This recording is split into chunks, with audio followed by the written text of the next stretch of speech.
Buenas tardes, gracias por haber venido. Estamos con Juan Tallón y con Javier Gallego, iba a decir Javier Crudo, perdona. También puedes decirlo. Juan es licenciado en Filosofía y tiene el mal vicio de ganarse la vida con el periodismo.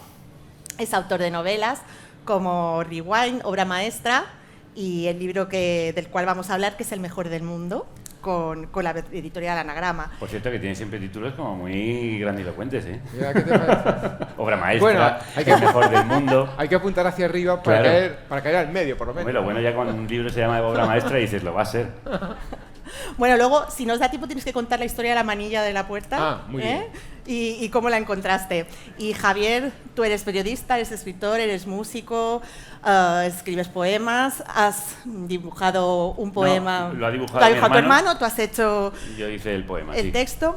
Y has ganado un Ondas, eres director de Carne Cruda y has publicado tu primera novela, que espero que no sea la última, que es Yo La también. caída del imperio. Que también tiene un título un poco grandilocuente, sí. Sí, no, estamos aquí.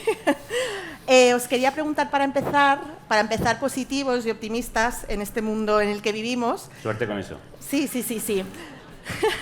Si estas dos novelas muestran desde diferente perspectiva cómo se desvanecen los sueños, ¿no? Al final, el mejor del mundo se le caen sus sueños y la caída del imperio es casi la caída del imperio de los sueños, ¿no? Una perspectiva plural, colectiva, y una perspectiva individual, pero en el fondo me daba la sensación de que estaba ante esto, ante una historia triste de desvanecimiento. Claro, pero ¿no querías empezar por algo positivo? Claro, por eso os lo decía. No sé si me he vuelto loca leyendo, ya os he explicado que he leído a las 6 de la mañana. No, es cierto. Y muy bien matizado que en el caso de una de las novelas, en la mía, digamos, el sueño que se alcanza y después se pierde es individual, profundamente individual. El protagonista es una persona extraordinariamente ególatra y desmedidamente ambiciosa. No obstante, pese a su ambición, consigue lo que quiere. Pero a veces el momento en el que consigues lo que quieres es el momento en el que empiezas a perderlo y el derrumbe, bueno, puede ser lento o puede ser abrupto. En el caso de mi novela, el derrumbe es casi instantáneo, ¿no? Lo tienes todo, lo acaricias y lo pierdes, y lo peor no es perderlo. Bueno, lo peor es perderlo, pero no sabes cómo lo has perdido, ¿no? Y esa incerteza sobre lo que acaba de pasar, eso tan extraño, es lo que, bueno, da el comienzo realmente de la historia. Bueno, y también a veces con tu novela pensaba que como propones mundos paralelos, que también es muy triste cuando alcanzas aquello que deseabas y tal vez no era lo que deseabas, pero hasta que no lo tocas con la punta de los dedos no te das cuenta que a lo mejor deseabas otra cosa. Bueno, y que a veces lo que todo el mundo puede estar de acuerdo en que es el éxito, ¿sabes? Puede no coincidir con la idea que tú tienes de eso, ¿no? Y es cierto que el personaje de la novela, en un momento dado, después de haber perdido lo que quería, se dio cuenta que estaba alcanzando mucho más. Lo tenía todo, en realidad, pero para él tenerlo todo era insuficiente. Él quería menos. Quería algo muy concreto, no el éxito total, quería menos. Su ambición iba hasta ahí, ¿no? Y bueno, hasta ahí podemos leer. En cambio, tus personajes parece que intentan con la punta de los dedos tocar esos sueños. Yo creo que los rozan, ¿no? Y dan saltitos, pero sí, los tienen ahí y no llegan. A diferencia de la novela de Juan, es una novela del nosotros, una novela coral, el colectivo habla de un grupo de jóvenes, la treintena, que han rozado esos sueños, o sea, que los han visto. Es una generación, como muchas de las generaciones que han venido después, pues es la generación que sufre la crisis de 2011 y que pensó que lo tenía todo al alcance, que le habían dicho que lo iba a tener al alcance, que todas las posibilidades iban a estar ahí, y de hecho se prepararon para ello, y para lo que no estaban preparados precisamente era para el derrumbamiento, o sea, para que de repente todo se viniera abajo y cómo salir de ahí, ¿no? Y entonces yo siempre veo la imagen de ese grupo de amigos que en 3 días de fiesta con sus noches más bien 3 noches de fiesta con sus días, van atravesando una especie de mundo en ruinas con el derrumbamiento sobre sus cabezas y tratan de sobrevivir buscando un más allá, ¿no? Como salir del atolladero a través de alguna grieta. Yo con tu novela pensé en American Graffiti, me venía todo el rato, mi padre Sí. tuvo la desgracia de ponérmela de pequeña y me vino a la mente en repetidas ocasiones. Bueno, en realidad toda juventud es un proceso de derrumbamiento, es decir, Sí. cuando eres joven tienes unas ambiciones muy amplias y una visión del mundo muy grandilocuente, aspiras al infinito y te das cuenta de que la realidad es mediocre. Si además coincide con una crisis de país, una crisis económica, social, colectiva, pues de repente, ¿qué es lo que yo quería poner en comunicación en la novela? Esa crisis del momento histórico de aquellos años de 2008 a 2014, con una crisis de juventud, ¿no? De que se acaba la inmortalidad, el imperio de la juventud y todo se viene abajo y cómo te haces adulto, si es que puedes ser adulto, porque el problema que tienen los protagonistas de la novela es que no pueden hacerse adultos, entonces deciden por vocación permanecer en una especie de eterna juventud, casi convirtiéndose en Peter Pankis más que Peter Panes. Y también está, la realidad es mediocre, pero también a veces, y lo sentía con las novelas, es que la gran putada es cuando te das cuenta que no es culpa de la realidad, que tal vez incluso tú seas más mediocre que la realidad y que tampoco puedes andar echando culpas de tus desgracias. Bueno, pero la madurez es eso, ¿no? De ser capaz de responsabilizarte de tus actos y de asumir las consecuencias a veces de decisiones que a lo mejor no has tomado tú, pero que tampoco tiene sentido culpar a nadie, ¿no? Entonces, claro, es tentador instalarte en esa etapa difusa de la vida en la que siempre te parece que las cosas malas que te pasan es porque alguien, ¿sabes?, las ha invocado, pero que hay que dar el paso siguiente, ¿no? Y es, bueno, pues afrontemos la situación, ¿no? Claro, a los personajes de mi novela les ocurre algo parecido. Quizá viven en una cierta irresponsabilidad de no es culpa nuestra, lo que ha sucedido, es la herencia que hemos recibido, pero también se enfrentan a tener que tomar alguna decisión dentro de que son muy pocas las elecciones que tienen, pero la discusión de hecho que tienen los personajes en algún momento de la fiesta en la que paran y dicen, bueno, ¿a dónde vamos? ¿Vamos a algún sitio o nos dejamos llevar? Y a pesar de las pocas salidas que tienen, creo que algunos de ellos por lo menos deciden buscar alguna. Bueno, tú lo ambientas en el momento que explota el 15M. Yo dejo justo la novela antes de que empiece el 15M, porque yo no quería hacer una novela sobre el 15M, sino que explicase el 15M o que explicase cualquier rebelión juvenil que ha habido tantas a lo largo de la historia, desde el mayo del 68, el hipismo o los beatniks anteriormente, ¿no? En realidad son un grupo de jóvenes un poco beatniks que tienen hasta un manifiesto que escribieron con 20 años, digamos, dejando por escrito lo que querían ser, que es algo que hacemos mucho con los 20 años, ¿no? De queremos vivir un poco contra las normas o fuera de lo que nos han dicho, y luego al final el redil te va llevando, porque además se va estrechando en el caso de esas circunstancias que tuvieron que vivir estos personajes. Si me pongo en plan reduccionista y defino la novela así a lo loco como artefacto, las vuestras me parecían artefactos muy trabajados a nivel estructural, a nivel lingüístico. ¿Vosotros qué intentáis conseguir cuando tomáis decisiones de cómo organizar las cosas y de cómo escribir las cosas? ¿Cuántas capas queréis aportar y a dónde queréis llegar? Pues yo no sé si somos tan capaces de racionalizar el proceso creativo, ¿no? ¿Cuántas capas? Pues te voy a poner 7 capas. Es cierto que sí, que queremos contar algo más de lo que parece que estamos contando, ¿no? Y entonces, en ese sentido, pues uno planifica, ¿no? Y en función de eso, no necesariamente las cosas salen como tú las planeas. Esto es, creo que, muy común. Intentas escribir una historia que toque este tema y este tema, pero después, cuando el lector enfrenta lo que has hecho, empieza a descubrir que sí, quizás has tocado ese tema y ese tema, pero has tocado otros. Y cuando te lo haces saber, para ti es fascinante, porque no eras consciente de ello. Estos son los aciertos si se le puede llamar aciertos, por accidente, ¿no? A veces cuando el escritor acierta es porque se equivoca, ¿no? Porque no contemplaba que algo iba a pasar. De hecho, no sabía que había pasado hasta que alguien se lo dice. Entonces, es como si las novelas que uno quiere escribir continúan siendo escritas cuando el libro ya está en manos de otros, ¿no? Es como un proceso que no se acaba. Claro, cuando pasa eso, esto no pasa siempre. Es decir, cuando pasa eso, cuando hay algo en la novela que no se agota nunca, ¿sabes? Al final son más de 7 capas, fíjate. Y siempre hay algo nuevo.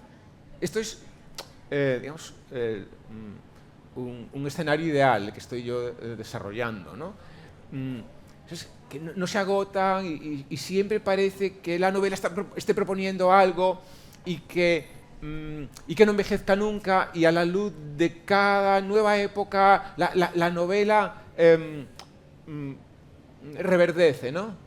Eso sería lo ideal. Claro, eso sería un clásico, ¿no? Que Claro. son esas novelas que en cada momento se van actualizando porque las circunstancias presentes dan un significado nuevo al libro. Juan sabe mucho más de todo esto que yo, porque yo acabo de escribir una novela primera, yo había escrito poesía. Pero dime que hay en tu novela decisiones, porque Sí, si esto hay te ha muchas salido naturalmente... No, naturalmente no, ha sido un proceso voy. larguísimo de 8 años, imagínate la poca naturalidad que hay, o sea... Claro, es que de hecho formalmente es como Es un meterte en un experimento. mundo Sí, muy diferente. Y eso no estaba planificado, sino que brotó en el momento de la escritura avanzada, además. De repente, pues la escritura se volvió más festiva, más lúdica, más loca, como lo que estaban viviendo los propios personajes. Y a partir de ahí me di cuenta de que una novela sobre la noche tenía que tener todos los elementos de descontrol, de desfase que tiene la propia noche y la propia fiesta. Entonces decidí que el estilo tenía que ser una especie de experimentación festiva, donde no solo fuera la voz pasando de un personaje a otro, sino que el propio lenguaje se fuera transformando, incluso la grafía, la ortografía va cambiando según la velocidad, según la intensidad, según la emoción de los personajes. Y eso se convirtió, por un lado, en un juego muy divertido y también, por un lado, en una tarea muy trabajosa, como quitarse esta mosca que tengo delante de la cara. Fue una mosca cojonera, pero también fue muy divertido hacerlo. También por eso creo que me ha costado tanto llegar hasta el final. También le contaba a Juan, que le preguntaba mucho de la comida, que hemos estado antes de venir aquí, hablando de procesos creativos. Como digo, él tiene mucha más experiencia y le preguntaba cómo lo hace él. Él planifica mucho, yo planificaba poco, me dejaba mucho llevar, porque también estaba como siguiendo a estos personajes que casi me iban llevando detrás de ellos y a veces me perdía y tenía que reconducirlos. No, por aquí no, vámonos por aquí. Pero eso también ha sido... Para mí ha sido un máster, ha sido apasionante, pero ha sido un proceso de escritura y aprendizaje al mismo tiempo. Bueno, yo creo que todo el mundo siempre está aprendiendo a hacerlo. De hecho, Faulkner decía que el novelista escribe siempre la siguiente porque acaba de fracasar. Pues creo que esto es al final la crónica de un fracaso y buscarás el éxito volviendo a fracasar en la siguiente. Bueno, todos los que somos de esta generación y tenemos unas horitas de calle por la noche, podemos disfrutar de este viaje, pero mucho. Sí, hay gente que me dice, en la novela a veces uno tiene la sensación de estar colocado como los personajes. Sí. Bueno, eso ha sido uno de los procesos interesantes de la escritura. Juan siempre lo hace mucho. Yo me he leído muchos libros de Juan y siempre hay algo de artefacto en lo que hace y siempre ofreces algo nuevo, y a mí es lo que me gusta de leer tus libros, que no es lo anterior, o sea, siempre aparece algo nuevo. Y yo creo mucho en el estilismo en el sentido de que el cómo se convierta en el qué también. Claro. O sea, que cuente la historia, la manera en que cuentas la historia. Los olores de los bares, te lo juro, como si los llevara grabados a fuego después de leer. Bueno, esa es mi Magdalena de Proust. Sí, Es decir, los garitos mugrientos y malolientes. Intentaba, porque al final todo el mundo recuerda ese olor a lejía, con sudor, alcoholazo. Eso que todos hemos vivido en los garitos, pues yo hablo mucho de ese olor, porque al final, a través de la pituitaria, la verdad es que vienen los recuerdos más rápido que a través de ninguno otro de los sentidos. También en las dos historias hay cierta dosis de normalización de la extrañeza, ¿no? De situaciones que en otras circunstancias te dejarían boquiabierto y que aquí van pasando y se van viviendo como buenamente se pueden. también pensaba, socialmente cada vez es más complicado sorprender al lector, sorprender al espectador, ¿no? Es como que la extrañeza se ha normalizado en general, o sea, hay muy pocas cosas ahora mismo ya... Que nos puedan chocar. Que nos puedan chocar, está todo como muy asimilado, no sé si lo veis así. Bueno, yo creo que es una experiencia muy contemporánea la de la extrañeza, la de la anormalidad. Tenemos la sensación de que están pasando cosas que antes no pasaban, pero que ahora pasan tan continuamente que han perdido la excepcionalidad, ¿no? Digamos que lo anormal se ha vuelto extraordinariamente común, ¿sabes? Ya es que no podemos darnos el lujo de escandalizarnos cada 5 minutos. Entonces, todo eso que puede carecer de sentido, pues en el fondo ya lo tiene, porque los tiempos han ido en esta dirección. No obstante, yo creo que los creadores tienen que intentar siempre, ¿sabes?, hacer algo ya no para sorprender al lector, sino también para sorprenderse a sí mismos. No, que sea un reto lo que vas a hacer, que si ya lo has hecho y lo has hecho bien y lo repites, que sigue teniendo mérito, pero porque está bien hecho, pero que ya ha perdido algo, ¿no? ¿Sabes?, de originalidad. Entonces, yo creo que debemos esforzarnos, ¿no?, por proponer cosas nuevas, por hacer cosas que además nos sitúen en esa línea peligrosa del fracaso. Vamos a ver, yo creo que hay que asumir riesgos. Es decir, los riesgos en la creación, bueno, no son los mismos que asumes cuando decides conducir en una recta con los ojos cerrados 5 segundos, ¿no? Que, bueno, no sé si lo habéis hecho. ¿Con la bici? Espero que no. Sí, con la bici cuenta, sí. 5 no, pero a veces 3, ¿no? Bueno, ese riesgo es absurdo, pero en la literatura yo creo que el riesgo tiene que ser asumido siempre. Entonces, hagamos algo distinto, algo nuevo, que ni siquiera nosotros sepamos hacer, que el hecho de no saber hacerlo no sea en absoluto un motivo para no hacerlo, sino precisamente un motivo para hacerlo. No sé hacerlo, voy a intentarlo, ¿no?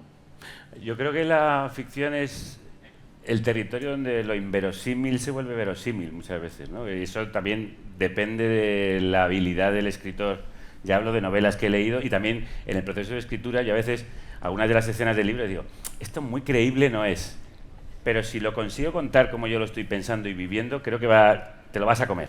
Y de hecho, creo que me ha pasado en muchas novelas que digo, esto es la realidad, es difícil que suceda así. Pero si está bien contado, acabas entrando en esa inverosimilitud que resulta absolutamente verosímil. Y eso da lugar a una cantidad de posibilidades. Para eso está la literatura, para salir de la realidad y llegar al universo de la imaginación y de la creación.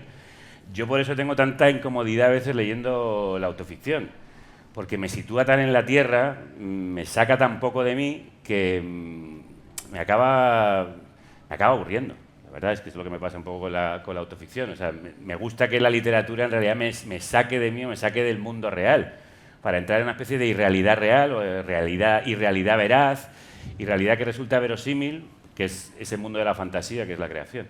Bueno, es que es como el contrato más básico, ¿no?, entre un autor y su lector, de vamos a suspender la realidad, vamos a meterla entre paréntesis, vamos a viajar a este mundo y nuestro acuerdo es que lo vamos a disfrutar y lo vamos a creer hasta que volvamos a cerrar, ¿no? Sí, exactamente. Eso ocurre, por ejemplo, en el teatro muy claramente, ¿no? De repente un escenario que puede no tener nada puede convertirse en un castillo, puede convertirse en una nube, puede convertirse en un camino polvoriento, simplemente a través de la palabra de uno de los personajes. Yo que he hecho mucha radioficción, porque de hecho yo vengo de ahí, la primera ficción que yo escribí fue para la radio en los años 2000, y eso era lo maravilloso de la radioficción, ¿no? Que tú dices, qué grande este castillo, y ya está, o sea, en tu cabeza el castillo es inmenso, ¿no?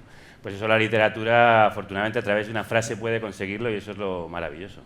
Bueno, yo con tu libro, la primera vez que leí el nombre del protagonista, la primera vez que leí Antonio Hitler, mi problema no era Hitler, era que no pegaba Antonio y Hitler, ¿sabes? Era como, hostia, qué extraño.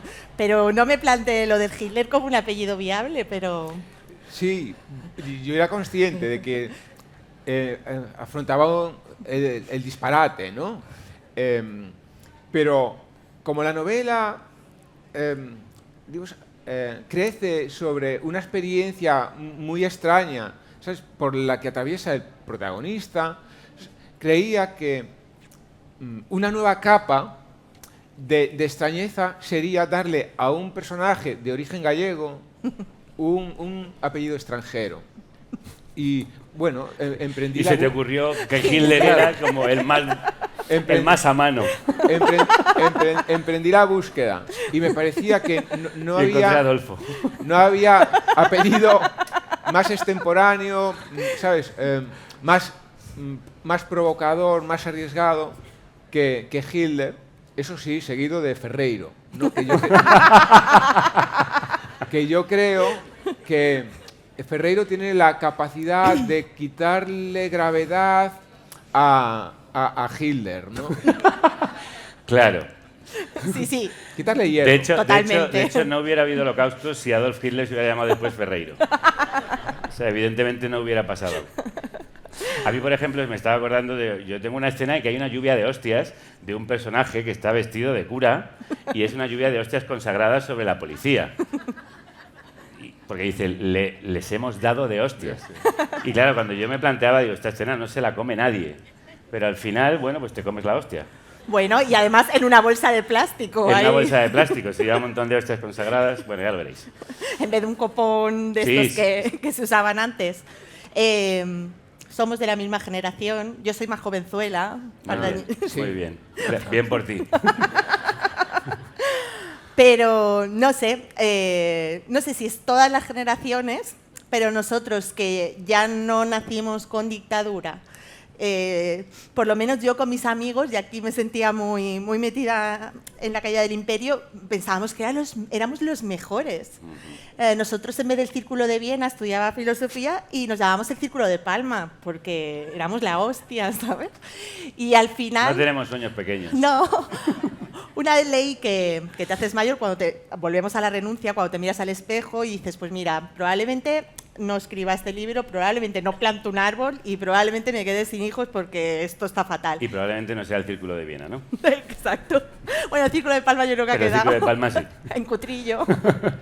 Pero nos hemos pegado la gran hostia, nuestra generación, de que después de la dictadura todo eran promesas y estas promesas se han evaporado y estamos viviendo sucesos extraños uno tras otro. Bueno, y yo creo que más allá de las épocas, más allá de los contextos sociales, siempre nos vamos a estar pegando una gran hostia, porque hay algo que es absolutamente natural a la juventud, que es la alta expectativa, el no estar preparado para que las cosas salgan mal.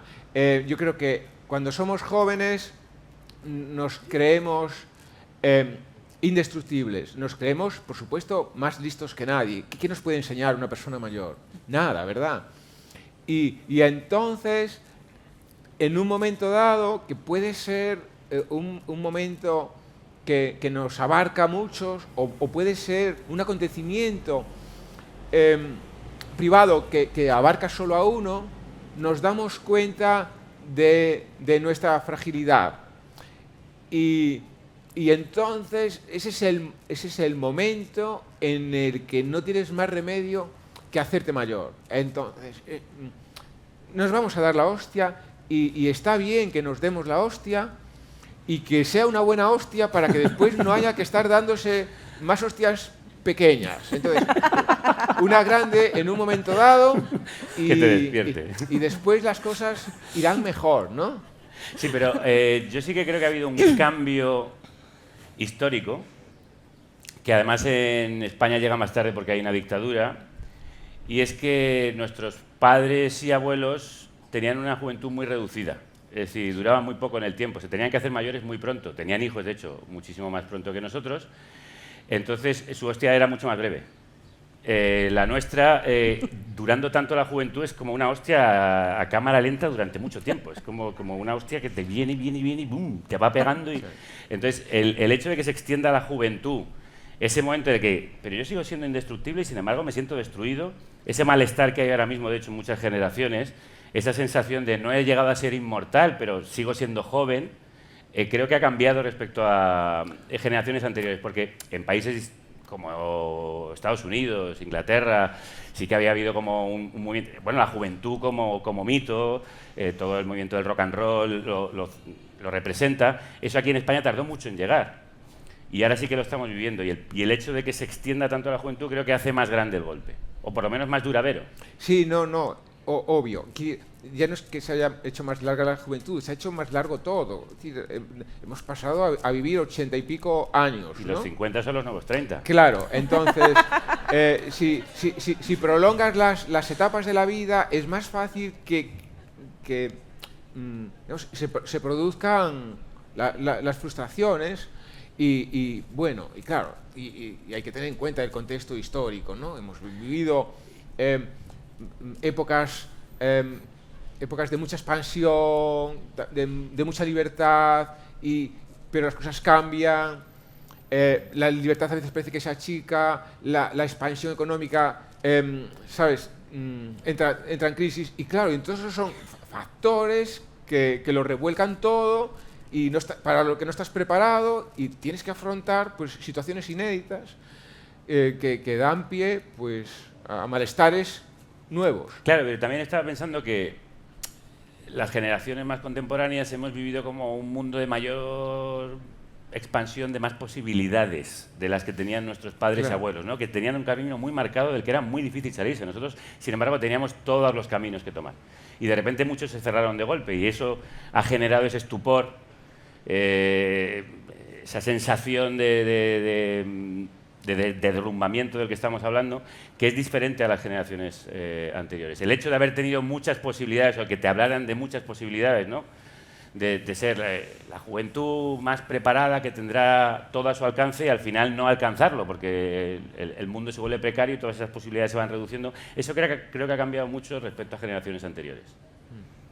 Sí, yo al final generacionalmente la gran hostia me la llevé cuando vi que éramos una generación que afrontaba una pandemia cantando Resistiré del dúo dinámico, y aquí ya quise dimitir del planeta Tierra porque dije, no estamos bien, Bueno, que es además, la frase claro, habitual. Nosotros éramos una generación, o varias generaciones, que no habíamos tenido un elemento histórico dramático, ¿no? No habíamos vivido una guerra. Y lo afrontamos como niños pues, pequeños. Y nos afrontamos efectivamente con la frivolidad propia igual de una sociedad que ha sido educada en esa falta de momento histórico, y efectivamente a lo mejor no supimos afrontarlo también. Aparte de cantando el dúo dinámico, también hubo mucha gente que se movilizó para ayudar en los barrios, para ayudar a las vecinas. Es decir, hay una parte, sí, toda la profesión sanitaria se puso manos a la obra. Hubo muchísima gente que creo que dio una lección de solidaridad, y también se aprendió mucho de ello. Tampoco veamos solo la parte más frívola y vacua, que creo que hubo. Incluso en cantar a través de los balcones el dúo dinámico hay un momento de comunidad que desgraciadamente se ha perdido después de la pandemia. Cuando dijimos que íbamos a salir mejores, es una pena que se haya perdido ese recuerdo de salir al balcón y saludar al vecino al frente, al que no conoces de nada, o de repente saber el nombre de la persona que vive en la puerta enfrente a la tuya, ¿no? O sea que en todo eso sí que creo que hubo un momento de comunidad, especialmente además en las ciudades donde la gente muchas veces no se conoce y nunca habla, de repente hablar con el otro, ¿no? O sea que yo creo que tampoco hay que ver aquello como un momento de vacío absoluto, sino al contrario, creo que hubo un momento en el que se llenó todo de sentido. También pareció adquirir cierto aspecto ficcional, ¿no? Es que claro, parecía todo aquello una distopía escrita, ¿no? Claro, y entonces hemos estado ahí un periodo como adaptándonos a algo absolutamente desconocido, desempeñando un rol, ¿sabes?, actitudes que parecían casi impropias de nosotros porque no nos comportábamos así, haciendo cosas que antes nunca se hacían porque no había pasado nada que las empujase, pero ya ves que a medida que la situación se ha ido pareciendo más a lo que había antes, hemos ido abandonando esa quizás ficción a la que nos habíamos prestado, porque es que no había otra cosa que hacer, ¿sabes? Estábamos atrincherados por algo, además, que no se dejaba ver, ¿sabes? Hasta que nos acostumbramos a que eso que no nos dejaba ver nos podía matar, ¿sabes? pues estuvimos ahí dando palos de ciego. Bueno, Pero ¿no creéis que hubo también una sensación de mayor comunidad de la que había habido en otros momentos? O sea, que la gente realmente se unió para algo, aunque fuera simplemente para soportar lo que estaba viniendo, o esa sensación de extrañeza. O sea, que de repente se rompieron muchas barreras sociales y se generó un sentimiento colectivo de colectividad, de hacer frente a la dificultad que no existía anteriormente y que de hecho se ha perdido, y cuando se ha perdido cada uno ha vuelto un poco al sálvese quien pueda y a esta Claro. polarización y a no me acuerdo de ti y encima me enfrento contigo, y además eso fue el caldo de cultivo de muchas teorías conspiranoicas que, unido a un mundo de redes, etcétera, está llevando como a esta división del pensamiento en átomos, ¿no? Y esta especie de fisión constante dentro de las sociedades que me parece muy peligrosa. Sí. Lo que pasa que sí que, no sé, no, dentro de mi negatividad constante sí que me dio cierto tufillo a impostura. Bueno, lo que En decía muchos Juan es verdad, casos. que estábamos viendo una serie de Netflix y nos comportábamos como personajes. Sí. Pero también creo que salió en algunos casos algo hermoso de mucha gente. es que estábamos consumiendo Netflix a lo loco. Claro, eso también, ¿Sabes? Era casi eso también marca. inevitable. Eso yo creo que todavía tenemos estrés postraumático de Netflix. Volviendo al delicado equilibrio entre el éxito y el fracaso que hay en las dos En el que novelas, nosotros nos movemos con bastante soltura. quería preguntaros, claro, las definiciones de éxito hay tantas como personas, más materialistas, más espirituales. Para vosotros, ¿qué es el éxito? Bueno, el éxito es un concepto que uno solo puede atrapar individualmente, ¿no? No puedes decir el éxito es esto, ¿no? Porque vendrá otro y dirá que es una mierda. Entonces, si me preguntas para mí qué es el éxito, además de decirte que no lo sé, voy a aventurar que el éxito es poder seguir haciendo lo que me apetece sin estar sometido a un ente superior, a una jefatura, ¿vale? Entonces... Joder, soy una fracasada, Juan. Bueno, pero quizás para ti el éxito puede ser otra cosa.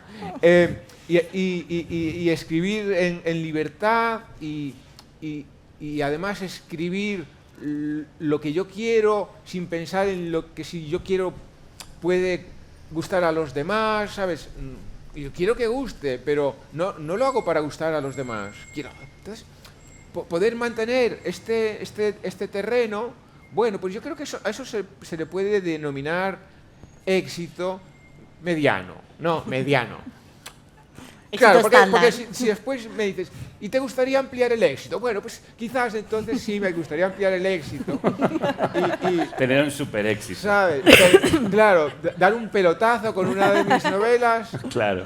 ¿sabes? Que realmente me blinde ya contra cualquier superioridad. ¿Sabes? Que el jefe supremo de todo sea yo, ¿no?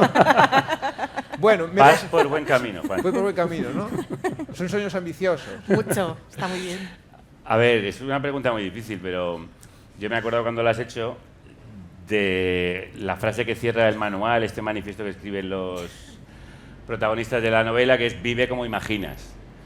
Y al final yo creo que el éxito para cualquiera de nosotros es que tu vida se parezca lo más posible a lo que imaginas o imaginabas que querías que fuera tu vida, ¿no? O sea, que es un poco lo que Juan quería escribir, quiere escribir en libertad, quiere hacer sus libros, yo quiero hacer radio, quiero escribir, hacerlo en la mayor libertad, tener el mayor éxito también para poder seguir haciéndolo, pero que tu vida sea como tú imaginas me parece lo más cercano al éxito que creo que podemos tener. Claro, que el éxito, si me permites Sí, abundar sí, ya en el tema, perfecto.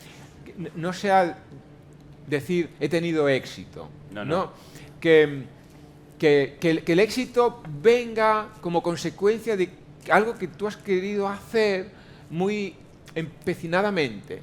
Tú has querido hacer esto, lo has hecho bien, no le pedías más y de ahí se deriva pues el reconocimiento, la aceptación, el aplauso, bueno, el bienestar de los demás con lo que tú has hecho, ¿no? Que el éxito sea eso. Algo que sucede sin que tú hayas ido a buscarlo expresamente, ¿no? Que Y sin embargo es lo que pasa. Nuestra sociedad nos está educando, si se le puede llamar educar a eso, para buscar el éxito por el éxito, ¿no? Para buscarlo fuera, yo creo. O sea, que el problema del éxito es que siempre pensamos que es algo que tiene que ver con el reconocimiento público externo. Y en realidad creo que el éxito está mucho más en que tú estés cómodo con quien eres. Una cosa mucho más humilde, pero en realidad mucho más importante. Pero sí que pasa a veces... Evidentemente, perdón, que te haya interrumpido, eso pasa por el cierto reconocimiento de, bueno, que tú estás contento porque la gente te mira y dice, joder, mira, esta persona es lo que quería ser. Pero bueno, también intentar ser lo más sincero con uno mismo y con lo que uno siente que y piensa que es, y decir, ¿estoy viviendo como quiero? ¿O estoy viviendo según me han dicho que tengo que vivir? ¿O me estoy plegando a ese jefe supremo? O a esas convenciones, o al camino marcado. Y eso yo creo que es dificilísimo, en realidad. O sea, vivir como uno imagina es muy difícil. O sea, creo que esta es la pelea que tenemos cada uno frente al espejo cada mañana cuando nos estamos lavando los dientes, ¿no? Sí. Soy lo que quiero ser. Y también, cuando creas algo, evidentemente, lo intentas crear para ti, pero sabes que hay unas personas fuera que lo van a coger y yo supongo que os ha pasado y que nos pasa a todos, ¿no? Que tú haces algo para ti, lo relees y dices, buah, esto es la hostia, esto lo va a petar. Sí, pasa absolutamente desapercibido, tú te quedas con cara de ¿qué ha pasado? Y una cosa que has hecho rápido, que dices, bueno, venga, va, medio mal, resulta que de repente mucha gente bueno, a mí lo no reconoce. Me ha pasado eso, ¿eh? De hacerlo medio mal, ¿sabes? Y que... Ojalá, ¿sabes? Sí, a ti no sé si te ha pasado. No, en realidad no. Y además siempre he pensado en... ya hacerlo bien no es garantía de nada. Efectivamente. No, pero que también he pensado muchas veces que yo, cada cosa que hago, la verdad es que le pongo mucho empeño, como decía antes Juan, muchísimo, además me empecino mucho, soy muy obsesivo y lo sufro bastante a veces el proceso, aunque luego el resultado me pueda satisfacer más o menos, ¿no? Pero no me ha pasado que lo que he hecho sin esfuerzo me haya funcionado, más bien todo lo que me ha funcionado ha sido porque ha habido un gran esfuerzo detrás. Lo que pasa es que sí, al hilo de lo que estábamos hablando, si me ha ocurrido, por ejemplo, a mí con esta novela, yo me he tirado muchos años, como os he dicho antes, y yo tenía unas expectativas altísimas, que no se han cumplido. O sea, el libro está funcionando y lo está leyendo gente y me lo dicen. Además, yo tengo la suerte de ser conocido por la radio, con lo cual mucha gente a través de mi otra profesión se han acercado al libro y lo agradezco muchísimo, pero yo tenía unas expectativas loquísimas, porque claro, llevo 8 años con esto y digo, esto lo va a petar. Y no lo está petando, pero no pasa nada, está funcionando bien. Y yo estoy ahora haciendo un proceso que también es muy bonito de decir, bueno, en realidad yo estaba trabajando para hacer eso que antes decía Juan, la novela que yo quería hacer como yo quería hacer, y en ese sentido estoy muy satisfecho. Perfecto. También en los dos libros planea la figura de los padres y de las madres, figuras muy concretas, un modelo concreto de padre, un modelo concreto de madre, que además son bastante coincidentes. Y hablando de ser adulto también es decidir qué no quieres de tus padres, qué parte o qué todo, o qué manera de hacer no quieres de tus padres y expulsarla.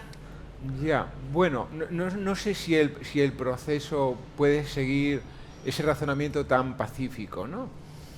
Simplemente pasan y entonces hay que gestionarlo, o a veces no hay gestión posible. En el caso de mi novela, yo he querido crear una relación entre un padre y un hijo que no se soportan y que nunca va a mejorar la relación. Es decir, he querido crear un odio de estirpe, ¿no? ¿Sabes? Que pasa de generación en generación. Que pasa de una generación a otra. Siempre hay algo que los separa. Y eso que los separa y que se mantiene generación tras generación, en realidad es lo que los une, ¿no? El aborrecimiento. Es también un motor a veces de los días de las personas. Sí, claro, el entusiasmo, la pasión, el deseo, la ambición. Tú te levantas por la mañana y el sintagma que empieza a operar en tu cabeza es yo quiero levantarme, yo quiero desayunar, y así continuamente, ¿no? es que si la vida admitiese un argumento y no lo admite, sería uno que empezase por yo quiero algo y vamos a ver si lo consigo. Y si no lo consigo, pues cómo gestiono la frustración. Pero también, aunque no lo admitamos o nos neguemos a pensarlo siquiera, a veces el aborrecimiento, los celos, la envidia, son estados por los que nos dejamos llevar. Hay algo más allá de nuestro propio autocontrol, ¿sabes?, que nos empuja en esa dirección. Entonces yo quería crear entre ellos ese vínculo, el vínculo del aborrecimiento, ¿no? Bueno, el odio es un buen motor. Sí, y lo podremos hacer muy productivo. Ya, sí. ¿No? Al final te vas a enterar de lo que voy a hacer. En mi caso, claro, es que yo hablo de una ruptura generacional que yo creo que además es propia de toda generación, que es el momento de matar al padre. Es decir, el mundo que recibes tienes que enfrentarlo en general, si eres un joven revolucionario, no si eres un joven reaccionario, que es lo que está sucediendo de hecho ahora, que los jóvenes quieren volver a los valores de sus abuelos en vez de hacer avanzar los de sus padres. Pero en el caso de mi novela, que yo creo que representa mucho todos esos movimientos de rebeldía, es ese momento de matar al padre, esa brecha generacional de no quiero parecerme a ti, que también es la manera como de autodefinirse, ¿no? de insertarse en el mundo, decir yo soy esto que es distinto a mi padre, ¿no? Y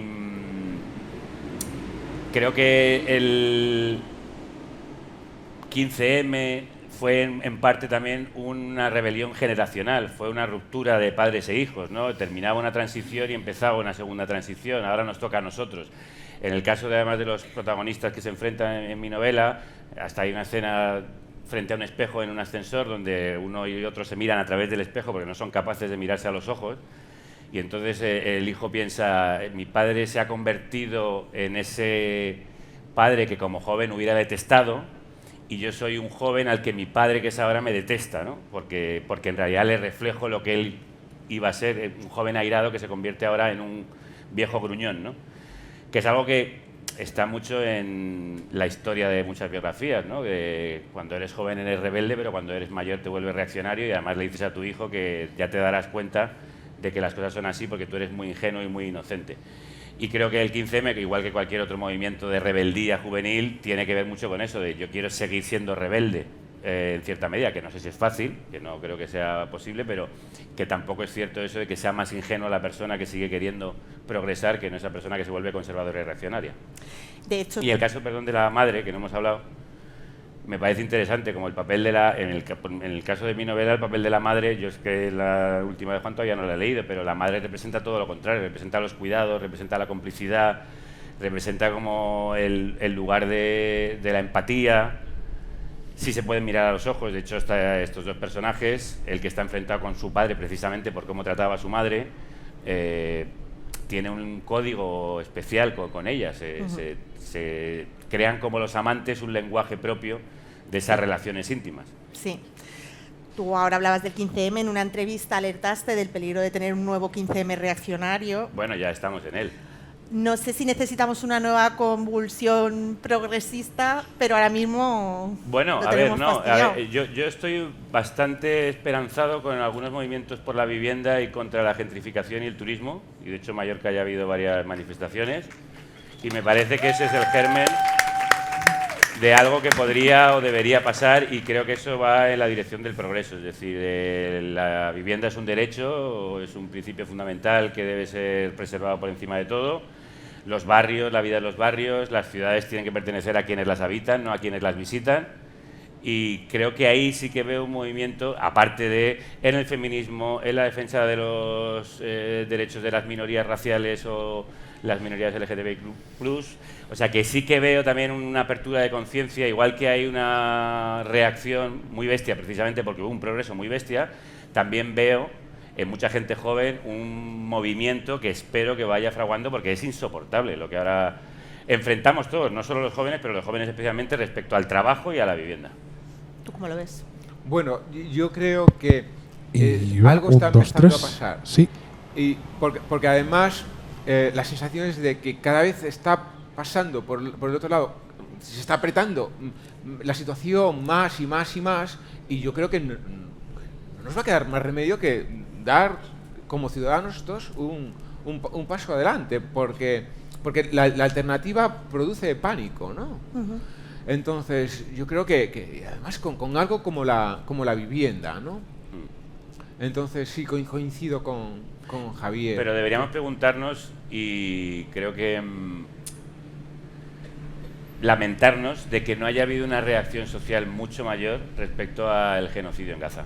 A mí me parece que ese retroceso en la defensa de los derechos humanos, esa violación tan flagrante, tan bestial que estamos viendo, esa matanza, esa masacre retransmitida en directo, y que no estemos reaccionando de forma mucho más masiva, creo que tiene que ver con una mirada colonial, racista, con los medios de comunicación que no llaman genocidio a lo que es un genocidio, y ese retroceso en la defensa de algo fundamental como es la vida, creo que lo podemos pagar caro en el retroceso de los derechos civiles y humanos en nuestras sociedades supuestamente avanzadas y civilizadas.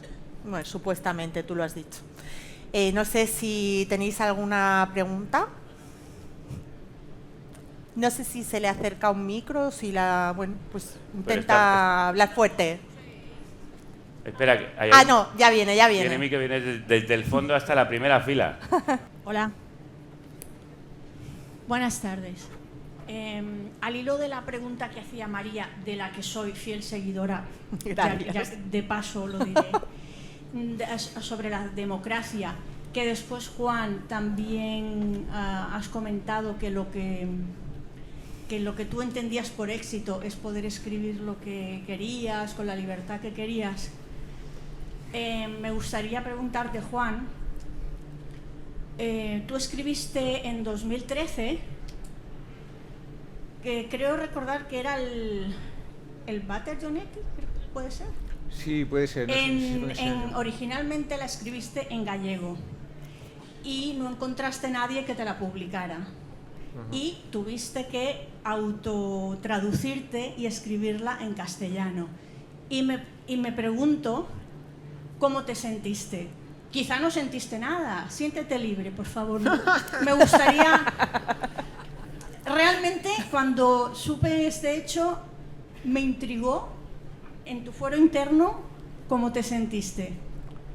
Bueno... Hablando de la libertad, de la democracia y de todo, ¿qué te hizo sentir? Verás, nada dramático. Es decir, claro, no, la frustración de haber escrito un libro y no conseguir editor, ¿sabes? Pero esa es una frustración que los que ya llevamos un tiempo trabajando en esto, ¿sabes? Que sobre todo al principio hemos saboreado, ¿sabes? Era solo una más. Pero como ya había conseguido publicar otras novelas en gallego, no publicar esa, ¿sabes? Pues bueno, cierta perplejidad y también enfado con el sistema literario gallego, ¿no? Pero se abrió otra oportunidad, ¿sabes? Que era la literatura en español, traduje la novela y enseguida encontré editor.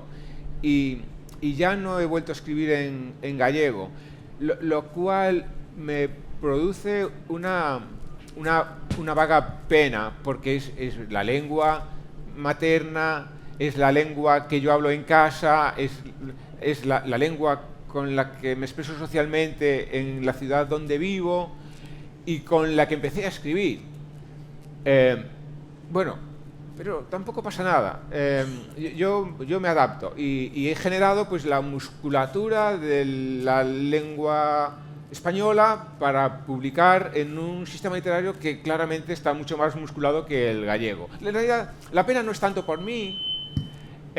Además, a estas alturas ya, ¿sabes? La pena es algo que se evapora, es algo del presente. La pena es un gerundio, ¿no?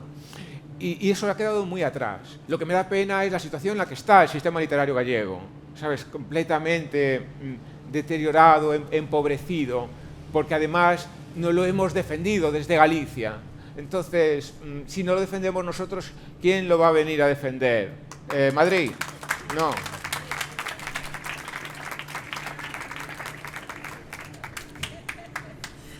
¿Alguien más quiere hacer una pregunta? Bueno, pues muchas gracias a todos por venir. Y gracias a Javier y gracias a Juan. Muchas gracias. Muchas gracias.